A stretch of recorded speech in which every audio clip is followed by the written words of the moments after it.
and welcome to the DILLIGAF Podcast. I hope everyone's doing really well wherever you are around the world, and this is the first episode of hopefully many to come, and I'm joined with... Alex, and it's a pleasure to be here. Josh, I've been excited about this for a while now. I hope it goes down well, really. I hope I upset only a few people. Let's get into it. Panthers, mate. Let's talk some pussy. So what's going on with that? So big cats sighted in the UK. It's been going on for years now. There's been loads of reports and sightings. I myself have seen these a couple of times roaming around the British countryside. It's pretty mental. You can just sit there on Google and you can Google pretty much, panther sightings in the UK, and it will come up with all sorts of different stories, sightings, pictures, but there's still some controversy about the subject, so, See, now the thing is, I don't understand why there's controversy, really. I mean, we've got something called the British Big Cat Society, and they get about between 300 and 500 sightings a year. About 75% of those are black panthers. But to be honest with you, I've never seen any. Not around here. I mean, have you had any experience with these? Wow. Well. Well. So, I spotted one the first time when I was 16. I was on my way back from college. I used to go to Cirencester College back in the days of old. And I stayed a bit later that day. I think it was a winter's day, so it got dark a little bit earlier, and I was only on a 50cc scooter then, a little Suzuki AE50, and I was on my way back to the village where I used to live, and I was going along this long stretch of road, and I noticed there was some eye shine to the left hand side of me, and I thought, I better slow down, thinking it was a muntjac deer or something like that. And, straight in front of my headlights, there was just this huge black panther, and I just remember its long tail swooshing around, and it just jumped over this wall. It literally happened in the space of like 3 seconds, and it swooshed over this wall, and that was it. And I remember specifically keeping my eyes open like all the time, and for years and years and years, never seen any until last year when I first moved up to this way. And obviously I live on a trailer site, and one actually just came straight into the lot. Well, it just walked in? Yeah. Oh my gosh. My neighbour just phoned me up, and he was like, there's something out in the lot, there's something out in the yard. You think it was a big dog or something? I thought it was an Alsatian to start off with, until I shone my big torch at it, and then there it was, bright as day. It was just this big-ass cat, big-ass panther, and it got spooked and just ran outside the lot, and that was it. So...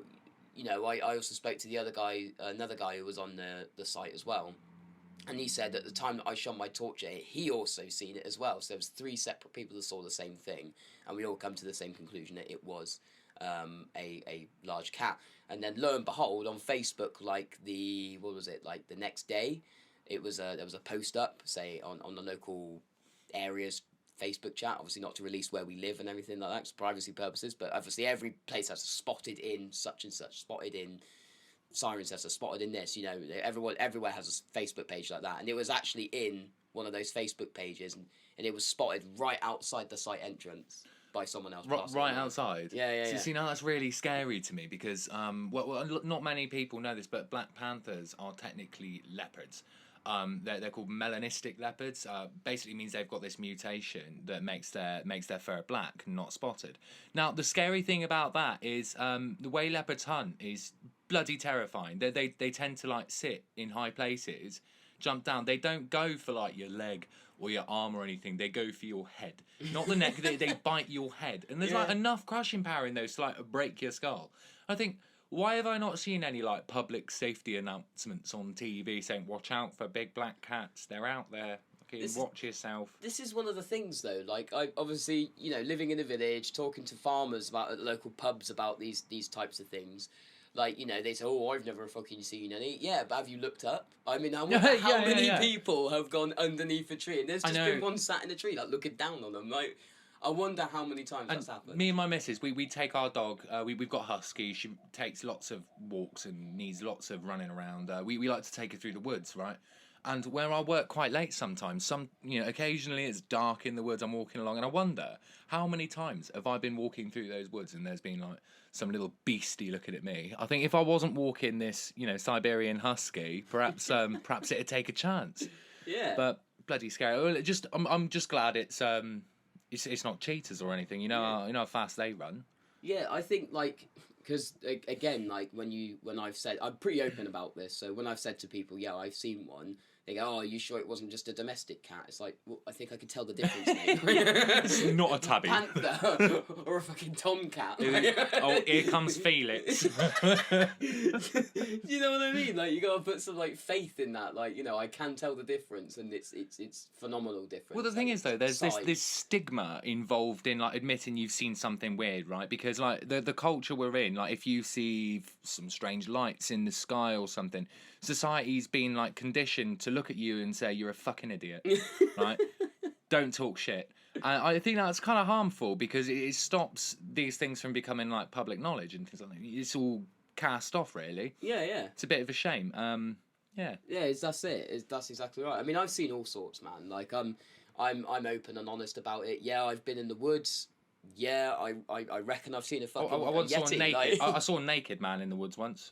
It's unrelated. Yeah. Really? Yeah, walking through the woods. It was just this old naked man. I think he was tripping balls or something. He was just sort of stood there, made fucking plain eye contact with me, stared me right down.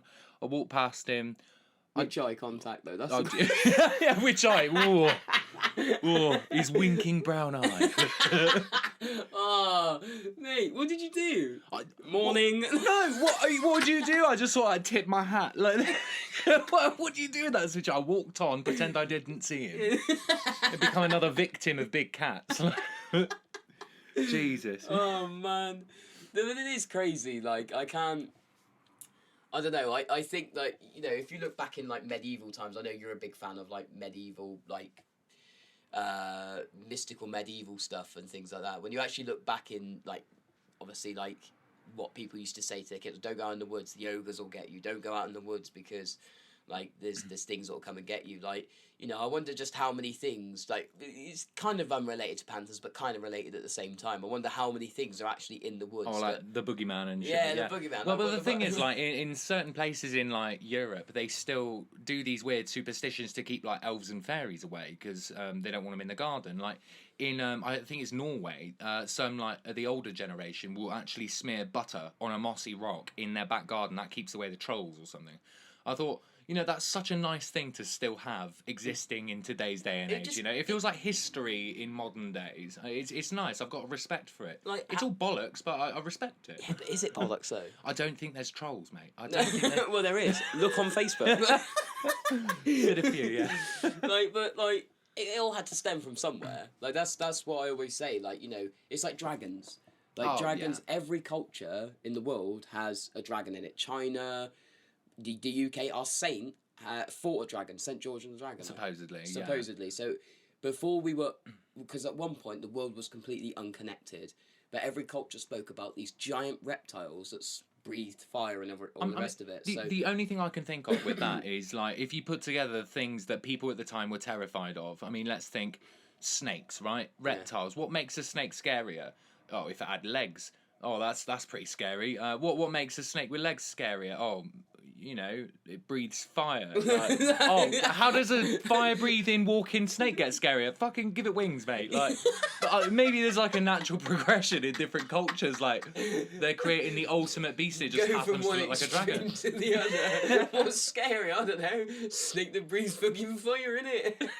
If that was supposed to be a mockery of my accent, I appreciate it. But I don't know, man. I don't know. I always ask myself these questions. I never outrule anything. It's the panther thing. That's I would say, because I've seen it, I know it's 100% chance. But if excluding my sightings, I'd say there'd be a 90% chance that panthers could sustain themselves, live in this well the thing is, we've not? Got so many zoos, right, and things get out of zoos. We've got so many rich idiots in the country that buy exotic pets. They get too big, they can't look after them, and they just release them like bloody crocodiles in the sewer, you know, things like that. You know, it's like a myth, or it's another one of those sort of smoke and mirrors things. But honestly, I mean, I challenge you to go down into the sewers yourselves, people. You know, go around, have a look for crocodiles. There's you never know, you might find down one. there and all sorts. Yeah, people that flush all that stuff down there, you know. It's all, but it's like, why not? Like, why is it so out of the ordinary? Why? Because, you know, oh, you haven't seen any. Well, just think about how much private land there is in the UK. There's loads of it. Especially, I mean, I think Scotland's like the only place that has like the right to roam, and like if you go into the UK. Like, everything's private land. Everything's owned, I literally went the wrong side of a gate once, and this farmer just shit at me. Like, literally, he was so mad. He was so cross. And I was like, hey, man, I'm just stopping for a whiz on the side of the road. He was so cross that I went onto his land. You've been... What? Yeah. I mean, the farmers, right? Because, like, England, you know, people think England, we got no guns. There's tight gun laws, but farmers have the right to protect their land with shotguns still. And we were... You said it. Yeah, I've been shot. Well, it just sort of. I don't think he was aiming to shoot us. He was just trying to scare us off, really. But wait, he shot at you? Yeah, ish at me. I think that's pretty. Yeah. Well, I don't think he was meaning to hurt us. We were camping on his land. We didn't know it was his land. Wrong place, wrong time. I think. I think he could have handled it a bit better. Well, yeah. You know?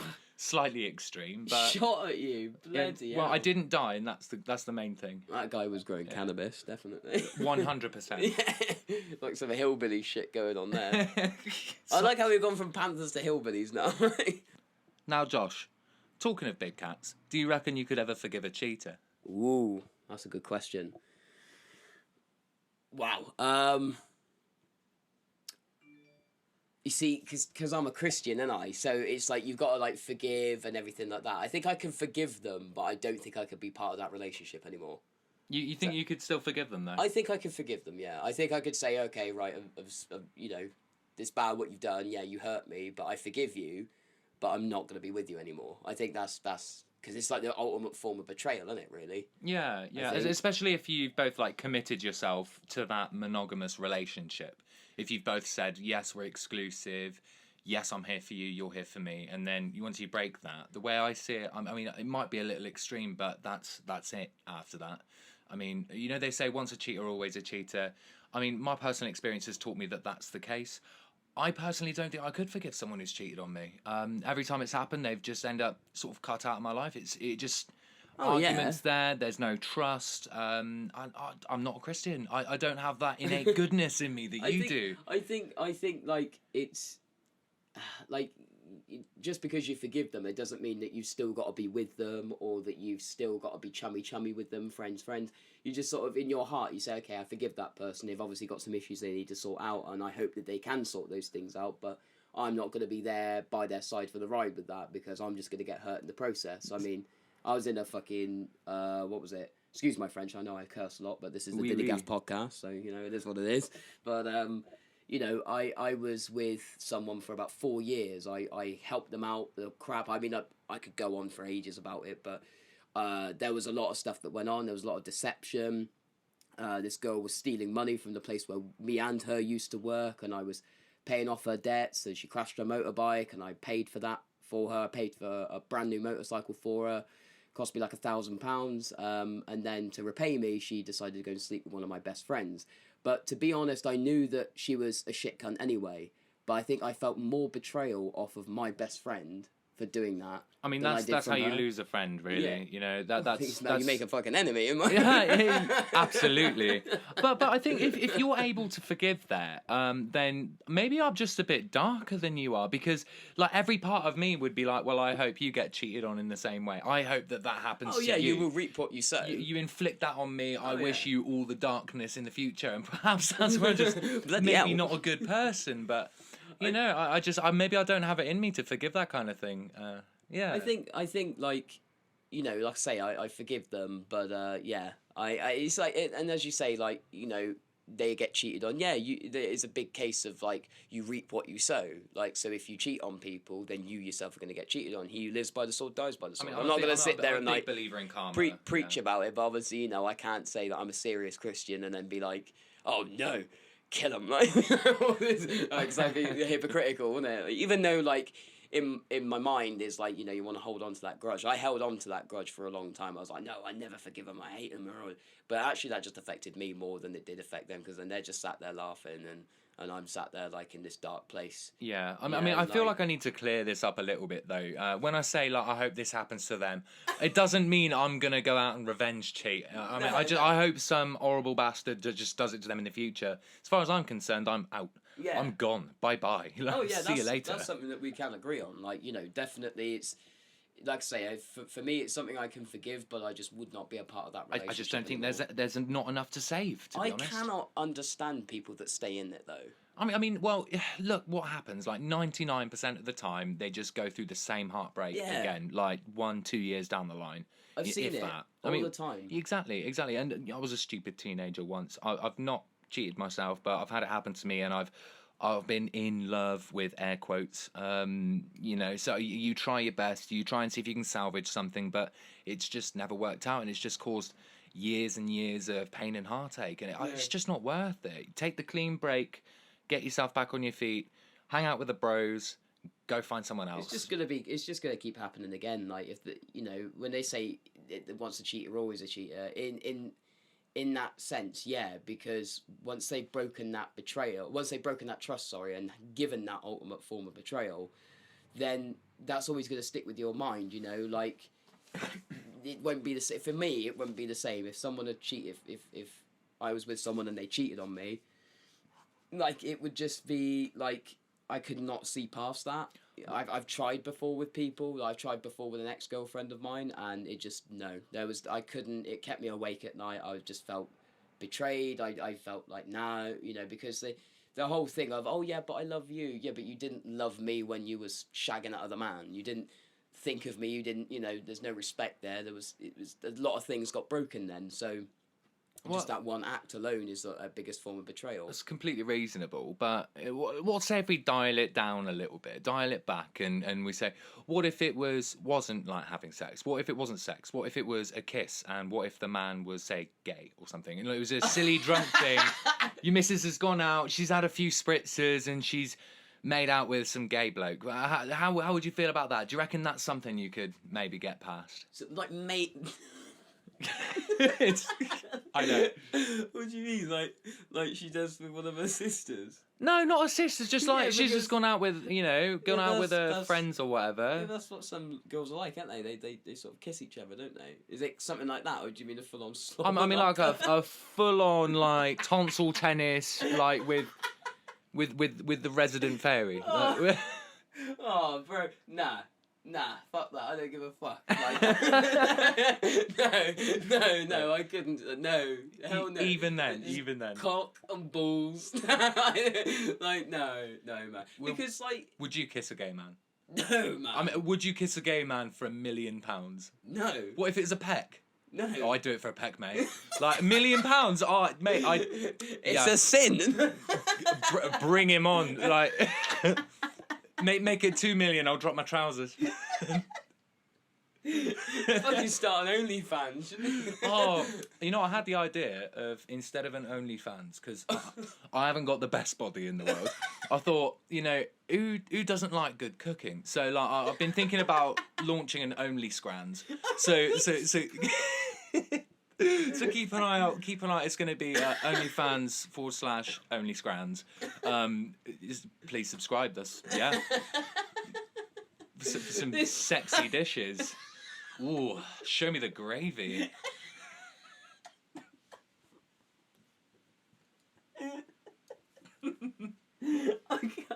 Ooh, show me the gravy. Okay, now.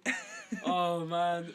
Oh dear. Can we forgive a cheater? Go on to OnlyFans. Fucking hell. Wow. I don't like the gay person thing. Like I don't know. You know, I couldn't. No. I think it's another bloke. If it was me and my partner, right, and we were there, and she's gone out and snogged some gay bloke, right, I think there'd be an argument, you know, but I feel like we'd try and make it work. You know, it's not as bad as if it was a straight person kind of thing. It's a little bit dull domed. You know, there's no like sexual intention. I think it's the same as if it was a straight person, because there might have been sexual intentions from my missus's point of view, whether or not it was the guy or not. Yeah. But if it was just a kiss, I feel like there'd be a massive argument, but we could get through it. That's how I. It's not like I've caught them in bed. You know, that'd be different. That would be violent. I can see you just doing that, just going. Mate, I'd rather you didn't. How? I see you being so polite about it. Please don't. Oh, please don't kiss him. Oh man, I don't know. Like it's a. Look, at the end of the day, it's another bloke, cock and balls. All right. Well, what if making out with a girl? What if you were involved? What? No, man. And it was a threesome, right? What, with a gay guy? Yeah. No. All right. Would you have a threesome with just like a straight guy? No.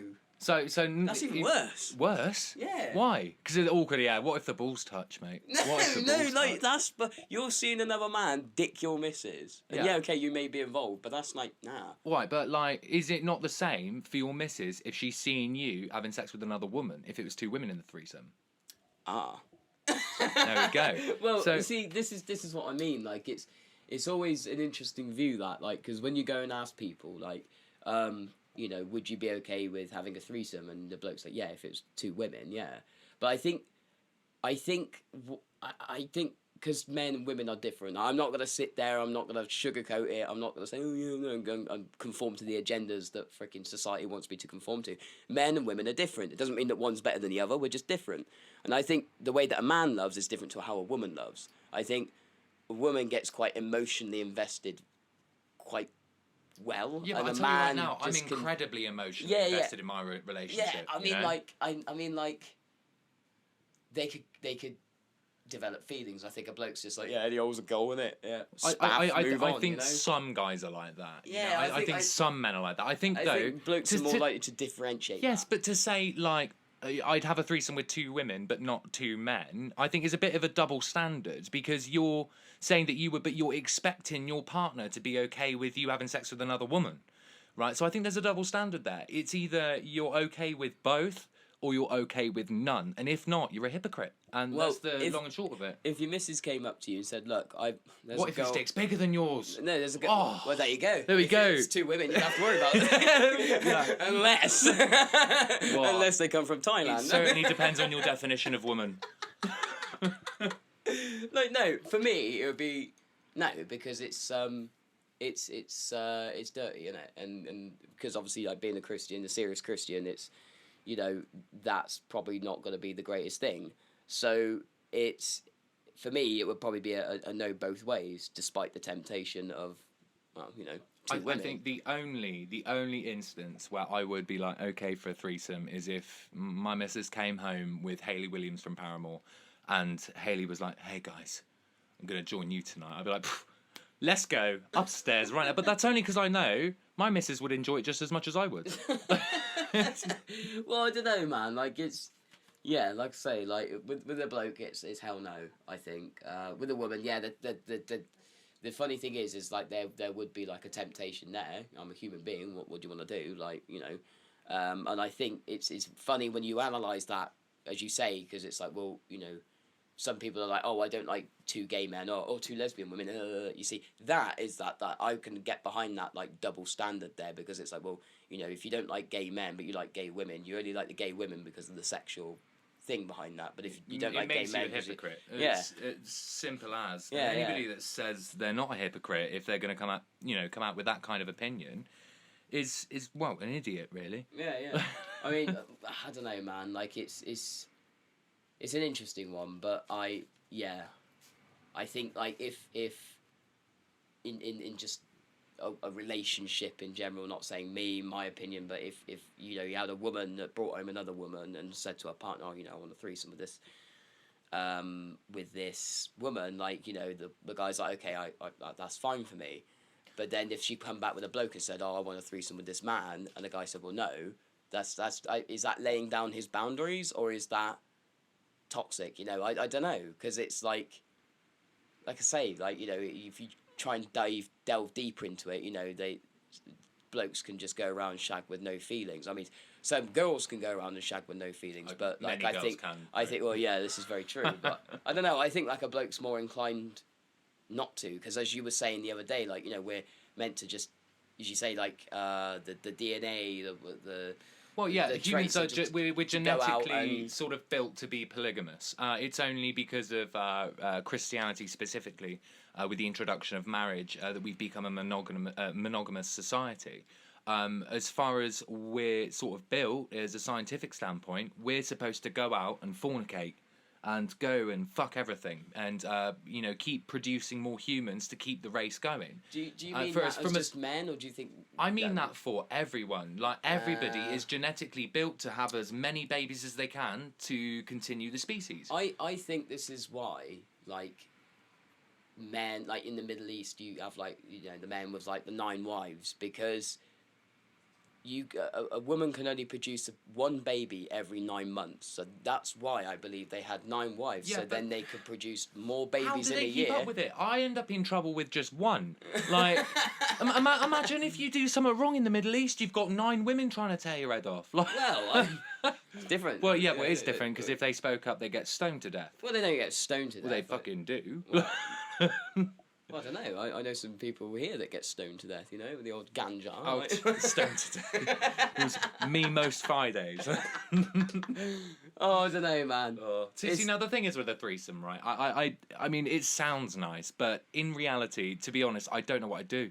Like, I'd get confused. I'd get a bit lost. I'd probably give up and go make a sandwich. But I wouldn't know what to do, mate. I'd be like, oh, this is nice, and then like my arms over it. You got to like coordinate yourself so well, and my hand-eye coordination is shaky at best. Well, yeah, like, it's when I'm in bed with one person, I you know, all my focus is on that person. You add another person to the mix, I'm just gonna get confused. It's not, just what would you do? Like, I think yeah, someone's gonna get left out. Sat here, it's good. It's definitely a doorway for some like paranoias. It's a doorway for some, like, you know, say like if you had a threesome with another bloke and your missus, and then she turns around and goes, "Oh, I'm home late," that demon would come to you and go, "Oh, yeah, she's with him." And because you've seen it, that happen, I mean, that's going to haunt you. We've got this thing called jealousy. Yeah, that's it. That's why that's so fair. I think, like, in a sense, for me, if my missus come back with a bloke and said, "Oh, let's have a threesome," I would say, well, that's shit. You know, you want to shag this guy, but you don't want it to be cheating, so you're just going to keep me involved so you can have a good time with him. That's how I would see that. If it's a girl, I'd see it the same way. You see it the same way? I would see it the same way, because like it's interesting. Yeah, why does my programming not see that the same way? My partner is going to look at me, and she's going to be thinking the same thing I would be thinking if I saw her with another bloke. But she'll be but it doesn't matter, because she'll still look at me and see my face when I was fucking someone else. She's going to see that, and that's going to haunt her. Whether she thinks it's a good idea at the time or not, it's going to cause problems down the line. That's why, despite like I said at the beginning, despite the temptations, it would be no, because it would just open up a doorway of like bad thoughts, depressed thoughts. It amazes me when I see these people on TV who are in these polygamous relationships and they've got open relationships. I don't know how it works. It's dirty. But the thing is, like, you know, it's the guys in these polygamous relationships. It's never their idea. It's always the women, isn't it? Yeah, and they've got all these men that look like they were plucked straight out of the Walmart floor, right? And you know, honestly, the nerdiest, like, creepiest looking guys are the ones you'll find in polygamous relationships. Yeah. I think there must be something to it. And like it's usually a goth as well, the girl, right? Yeah. Usually a goth. Usually, you know, she's like a proper domineering type. And I think she's just got all these men under her thumb. I think I'm not built like that. I'm not very good at sharing. That's it. It's like I could never be in any sort of open relationship. Like, sod that. You know, in theory, it sounds great, but like, you know, to know that another man's going off with your missus, and like to sit on the sofa, your missus just takes another man upstairs, has her way with him, and then goes. It's just dirty, and then you just it's nasty. I just STD they don't central. Make showers hot enough. STD, bro. Like when I was in my 4-year-long relationship with my ex, you know, and I found out that she was shagging my best mate.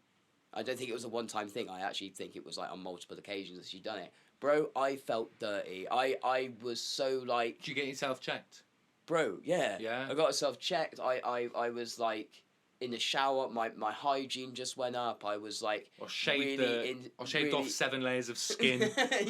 yeah, wire wool, mate. Like The bleach bath. Bro, I felt dirty, man. I felt That's horrible, felt man. disgusting, and that's because you're putting where someone else has put their and spaffed and fuck that. That's just disgusting. I want to trust where I'm at, you know. I want to trust where I'm yeah. at.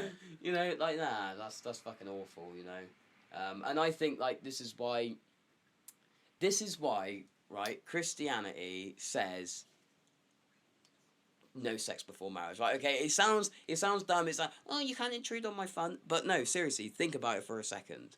If you had no sex except for one girl, you marry that girl, you've got nothing to compare it to, she's got nothing to compare it to, your first sexual experience is the person you're married to and are going to spend the rest of your life with. I think back then it was sensible because she had nothing to compare it to. Well, not just that, there was so much fucking syphilis, right? And this was a great way to control the spread of these sexual diseases. Yeah, because if you've only got the one sexual partner, it's not going anywhere. Well, that's it. So before we had antibiotics and penicillin and all the rest of it, it would just spread like wildfire. Mm-hmm. And you know, it would just go everywhere. So I think by saying no sex before marriage, then you're limiting a person to one sexual partner. Yeah. They're not spreading like minge goo everywhere. Yeah. It's better for everyone. Yeah, exactly. And I think like if you have a child and it's if you literally conform to like let's say the commandments of the Bible and stuff like that. I'm not saying that one should and you should. That's your damn tell. I'm not that guy. I won't. No, I'm not that guy. I'm not that guy that's going to do that. I have my beliefs. You have your beliefs. But to dive into it and to think of it like actually it's not necessarily a bad way to go about things, because ultimately, I think like fathers would stick around for their children, like instead of like just leaving because there's nothing to compare it to. There's not, does that make sense? Like if everyone took the belief so seriously and like, okay, we're not gonna. But what if the sex was really bad? Don't you think the guy would be there thinking, oh? Well, what's he got to compare it to? Yeah, but it's his first sexual experience. He's got nothing to compare it to. He's probably got his mates saying, oh yeah, I had sex with this my wife another time and it was amazing, and he's going, well, my sex isn't amazing. Well, like, so I'm sure, like, it's not like everybody's great at sex. Like, but if you've never had sex before, the sight of a pube's just going to make you... That's a very good point. I think, you know what I mean? Well, like, nowadays, your first sexual experience, let's be fair, was it the best sexual experience? But you would never know because... I suppose it is a bit of a modern concept because we're exposed to sex everywhere, whereas back then they really weren't. No, there was such a thing as modesty.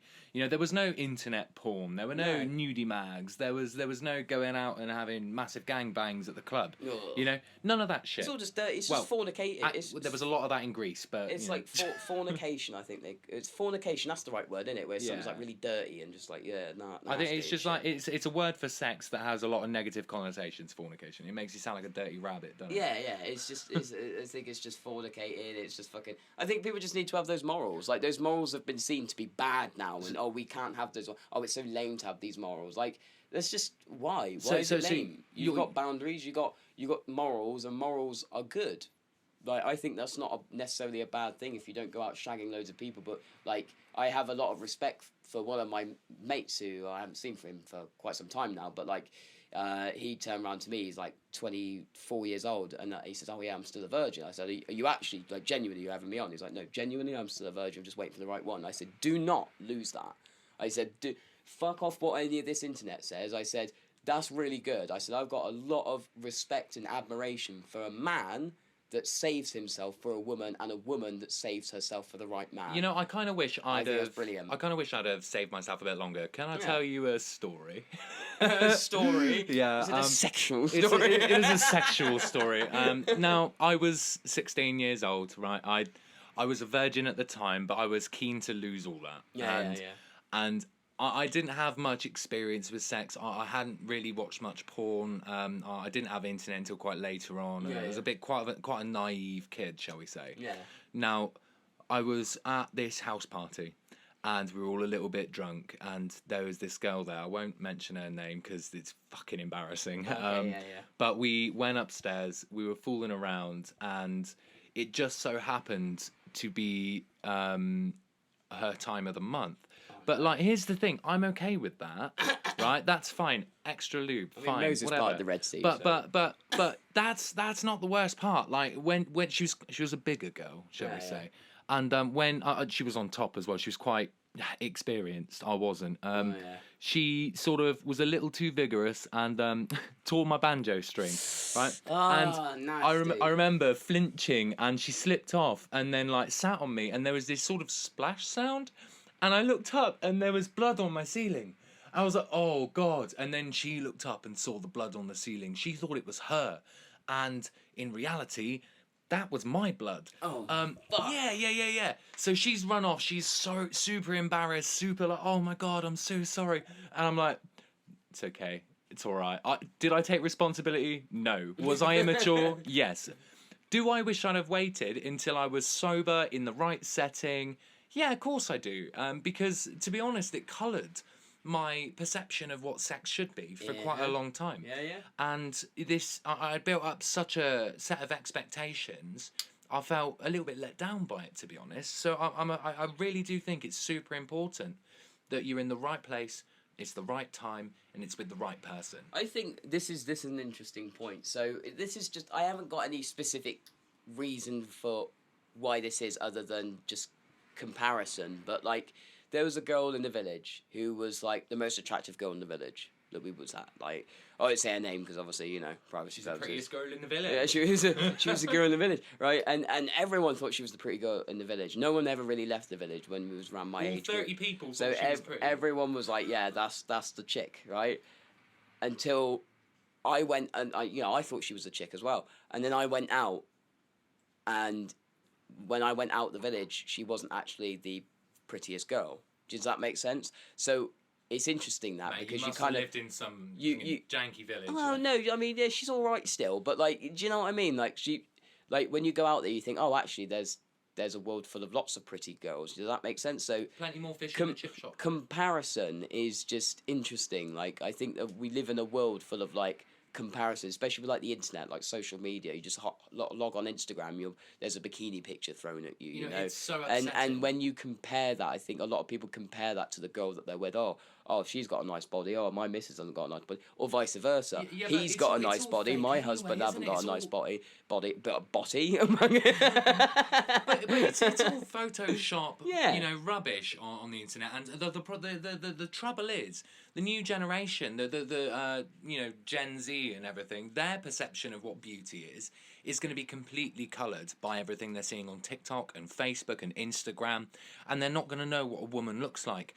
What do you think some like 17-year-old boy in this day and age is going to, lose his virginity? He's going to see hair on a vagina for the first time in his life. He's going to think, what the hell is wrong with her? Yeah. Oh my God, what is that? Because like, if you look on the internet, everybody's shaved, everybody's perfect, everybody's had plastic surgery, that nobody's got labia, it's all been cut off by doctors. When he sees what a real woman looks like for the first time, he's going to be grossed out. Yeah. Whereas like, well, when I lost my vagina, I saw that, I was like, come hither. Come hither. So it's going to cause so many problems, and I do feel bad. I do feel bad for them, because, well, they're not going to have an appreciation for what a woman should look like. No, I do think that there is a bounce back though from. I do see like there is some sort of like push back against like all this fakeness, and even like porn in general. Like I literally see like a load of lads now, load of girls on the internet, and it's quite nice to see that people are actually going, actually, I'm going to say no to porn. Actually, I'm going to have some respect about myself. Actually, if a girl just goes, oh yeah, come here with her legs open, I'm not going to fucking simp for that girl. I'm actually going to be like, no. And I think that's a really good way, because then, for one, sex is not used as a weapon. For two, men have some freaking morals about them. I can only talk from a man's perspective, not a woman's perspective, because I'm not a woman. I'm not an LGBTQ. So, I'm not a woman. I have no intention to be. So I can only talk from my perspective. Man brain.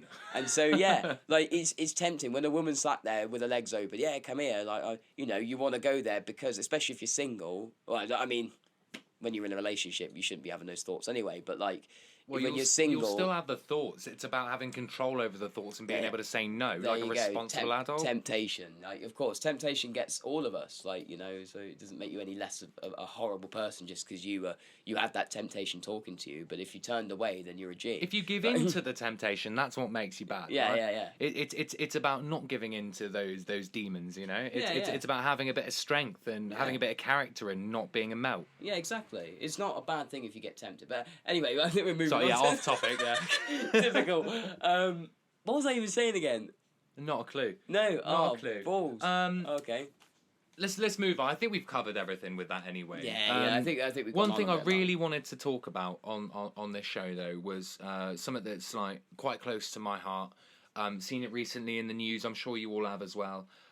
Is the recent ban on the XL bully breeds in the UK. Now I had a big boy American pit bull. His name was Hector. He was about 6 foot tall when he stood on his hind legs. Massive muscles.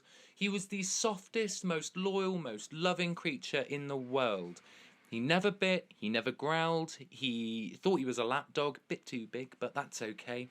He was a soft boy, and it's because he was raised with love and care and attention. And it makes me so angry to see these videos of police rounding up dogs so they can be destroyed. You know, it's horrible. What we need to do is find a better way of handling dangerous dog breeds. Any dog can be dangerous if trained wrong. Any dog. I mean, I was mauled by a fucking poodle. One of those, you know, not a tiny toy poodle, like one of the big ones. Yeah. I had one of those run up at me and go for my neck. Thankfully, I put my arm up and only got a chunk out of my arm, but... you know, it doesn't have to be a Staffordshire Bull Terrier. It doesn't have to be an American Pit Bull. It doesn't have to be a bully breed at all. Any dog can be dangerous. What we need to do is find a better way of policing who can have dogs. You know, we need like, you wouldn't let anybody get in a car and drive it, would you? No. Because it's dangerous. Yeah. Then why are we letting anybody have control of a powerful, muscular animal? It's fucking dangerous. Bring back licenses. I was going to say exactly that. I've always said this. And I said it. What made me say bring back dog licenses was because of dogs that obviously like get abused and they go to the RSPCA and then, you know... Oh, the shelters are full, aren't they? Yeah, exactly. Shelters are full. So I turn around and say, well, bring back dog licenses. And then I see this type of thing. I hear about this type of thing of, you know, specific breeds getting banned and rounded up and things like that. Like, and I just turn around and say, well, again, bring back dog licenses. Why is the UK... Like, the UK, I'm sorry, but had these really good rules back in the day. Motorcycle licenses were really good. The way they went about them. Like, yeah, if you die, well, that's your fucking issue. Like, you know, they didn't... It wasn't so, like... So health and safety that they have to add in all these different things and make it so that it's super hard to get a motorcycle license. So they had these good things back in the day, and that was one of the things back in the day was these dog licenses as well, which was also really good because not anybody can just pick up a dog and own it. You have to have a license. You need I think to with be every proven dog. to be responsible enough to be able to raise a dog right. Yeah, exactly. Stop punishing the animals. Punish the stupid fuckers raising them. Yeah. You know, these poor creatures, you know, being rounded up. It really does make my heart ache, you know. There's also that incident. I don't know if you ever remember seeing it, but do you remember those two dogs? I think they were pit bulls or something like a bull terrier, something like that. They got shot next to a river, didn't they, by the police? And that was because a woman turned around and said these dogs were dangerous. But like this woman was a melt. She turned around, she was like, oh. There was a massive like, appeal. What? Like this woman it was all caught on video, and it was like, well, actually, the dogs weren't doing anything. There was a huge appeal, a big petition on Facebook. These were two lovely family dogs minding their own business, and this woman, this spiteful woman, called in a report, and the dogs were shot and killed. You know, it's right it's in front of the ridiculous. fucking owner. You know? Absolutely, if somebody did that to my dog, it would break my heart.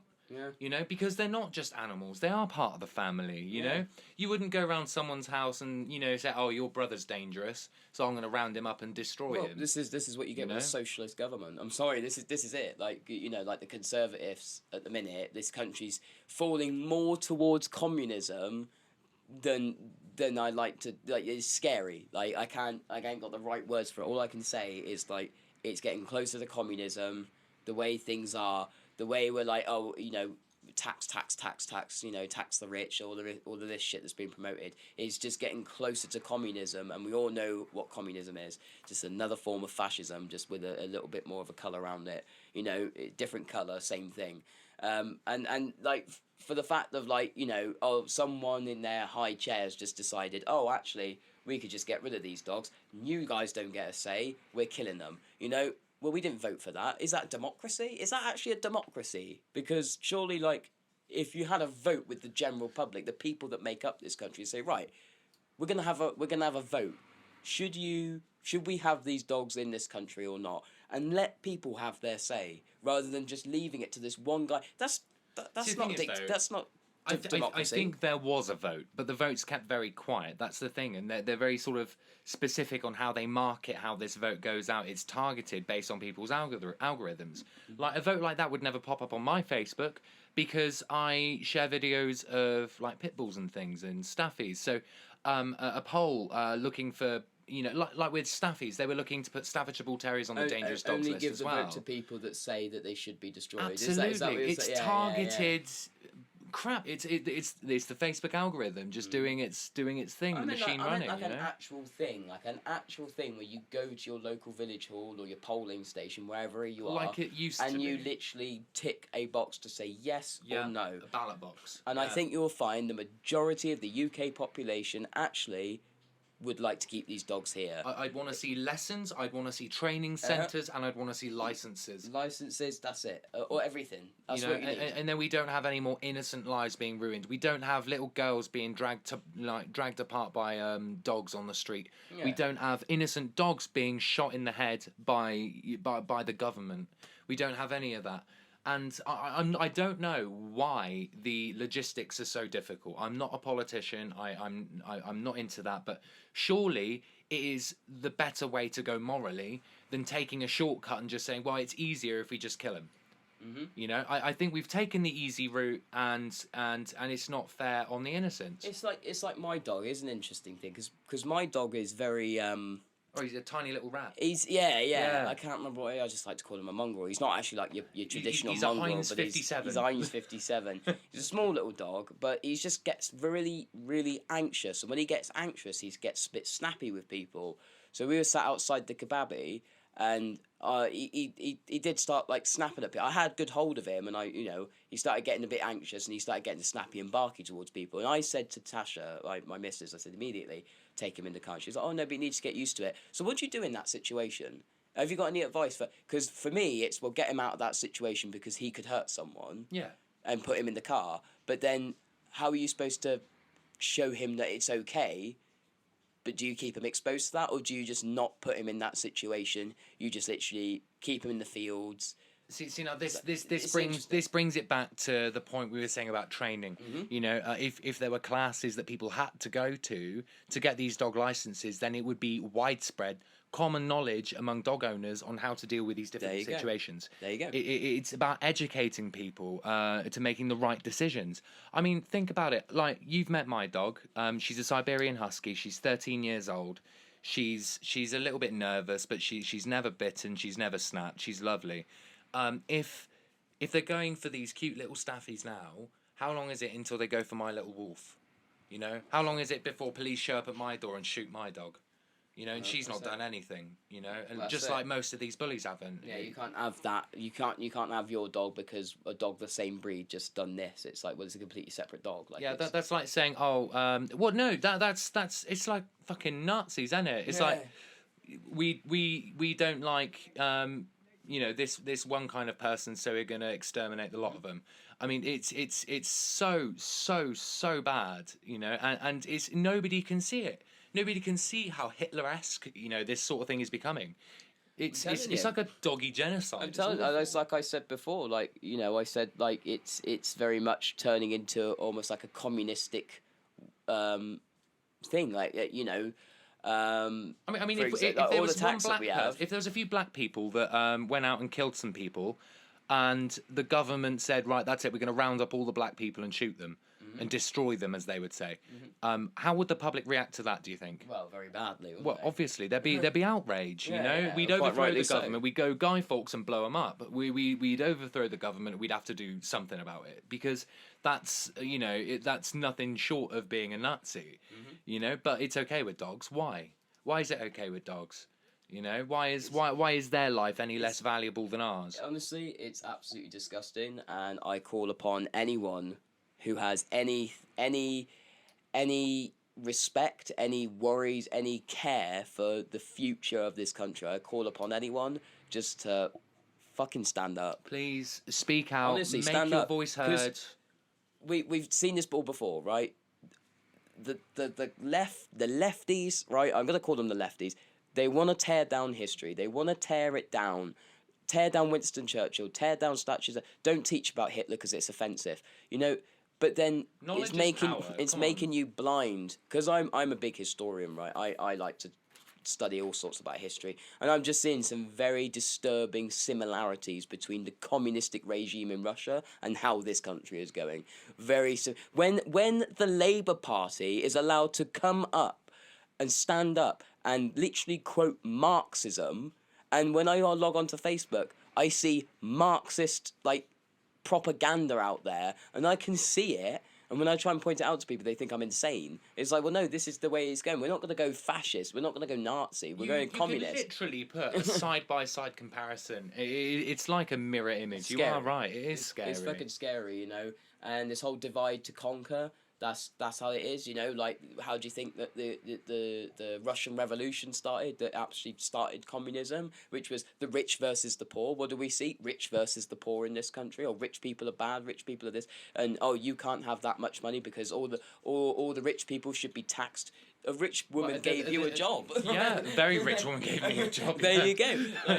You know, a rich man gave me a job, and then you know, I said to my work colleagues, my work colleague said to me, because they went off on a holiday, and, you know, it's bad, I wish I had 5 holidays a year. I said, if I was a boss, and made this job work, and poured in so much time and effort, and took on the risks, and worked my ass off, yeah, it's fucking right I give myself 5 holidays. Why should I be jealous of that? That's what I aim to be. Like, that's fair enough. He's made it. Well done. Why should I hate him because he's made it? Why should I hate his success?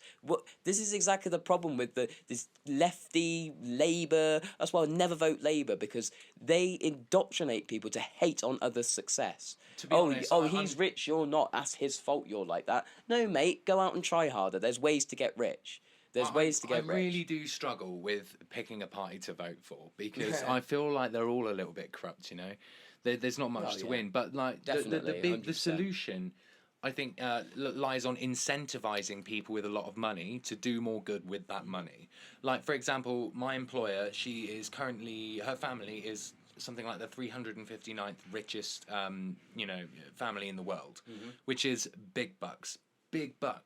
But what she does with her money is she invests it into organic farming and helping artisans and helping craftsmen in India, helping everybody develop these things and keep these historical skills alive. She's using her money for good things. Yeah. You look at the oil tycoons with their big bucks. What are they doing with their riches? Yep. You know, they're just sitting on it and doing nothing with it. They're not trying to help. Well, that's it. You know, big CEO of BP. They're just making money off wars and stuff. We need to incentivize the people with the money to spend it on helping grow the economy. It's the big companies, isn't it? It's the people behind those. It's not Mr. Smith, who is 70 years old and sitting in his manor house, you know? Like, okay, his family were rich, yeah, they made it, so what, okay? Oh, and I'm supposed to hate him because he keeps his money in an offshore account. Oh, that's really bad. Well, if I was rich, I would. The point is, don't hate rich people, hate some rich people. That's the thing is, that is it. Like, so it's like, you know, we're supposed to, like, you know, oh, I don't like this rich person, so he can't have his money. Oh, but we like this rich person, so he can have his money. Like, why should we? You see, this is how stupid it is. Like, I think everybody should have the right to to be successful in this country. Like, if you started a business, a clothing brand, it kicked off, you became rich, and then these fucking dickheads knock at your door and go, sorry, can't have that much, we're going to tax you. And you're like, well, hold on, I've put in the work for this. And they're like, no, we can't be rich. Personally, looking at the Fuck tax off. brackets in this country, I think they're quite fair anyway. The richer do pay a little bit more in tax. That makes a lot of sense to me. But it's not like at the moment we're crippling them. No, whereas if Labour had their way, we would be. Yeah, and I think that's wrong. I think that's so do wrong. I, because it stops people from striving for more. Yeah. Because if they earn a few £1,000s more a month or whatever, they'll get taxed an extra 10%. Why would you earn the extra money? You wouldn't. Yeah, exactly. You'd stay. You'd limit yourself. You'd stop yourself from succeeding because you don't want to pay so much tax. Yeah, exactly. So if Labour get their way, we're going to see fewer CEOs. We're going to see fewer big businesses, which is great for local businesses, but awful for the economy. Yep. Our exports are going to go down. As a country, we'll get poorer. Look at what Labour's done every single time they've been in power. Yes. Come on. Yeah. Do we really want a repeat of that? I'm not saying the Conservatives are better by any stretch. I vote for. I'm more leaning towards the side of like the reform. But as you said earlier on, it's hard to pick which party to choose because they come up with all of these ideas, all of these things. Oh yeah, we're making promises here and there. We'll sort this out. We'll sort that. Do they do it? No. Right? And so this is why we should not lean upon our governments to make decisions for us. Oh, you need more money? Go out and make more money. Seriously, just do it. Right? There's ways to do it. Think about it. Sit down. Meditate. There's a way out. There's always a way out. Do not lean on your government and put your sole trust in them. They will fuck you over. And this is the way it is, The only person you can trust is yourself. Yeah, if you don't have the skills to go out and make money, there's plenty of ways to learn those skills. Go out, do some research, do the work, and you'll be rewarded for it. You may not be a multi-millionaire, but you will. If you put your mind to it, find a way to get enough to get by. I mean, at the moment, I have quite humble means, but I've got a roof over my head. There's food in my fridge, my radiators are warm, It's because I work for that. I don't need more, I live in a trailer, as I said before. I live in a trailer on a trailer site and everything like that. I was told by a Labour voter to go out and put a mortgage on a house. That's not very Labour, is it? No. You need more. You need to make more money. You need to do. Well, that's not very Labour, is it? Like, I thought you hated people earning more money, isn't it? Like, it's double standards. It's we will decide who can be rich and who can't be. Have you ever read that book or seen that film called Animal Farm? I've heard of it, but I've not actually read it myself. You got the pigs, right, at the top, right? And they go, right, no farm animal shall wear clothes except for pigs.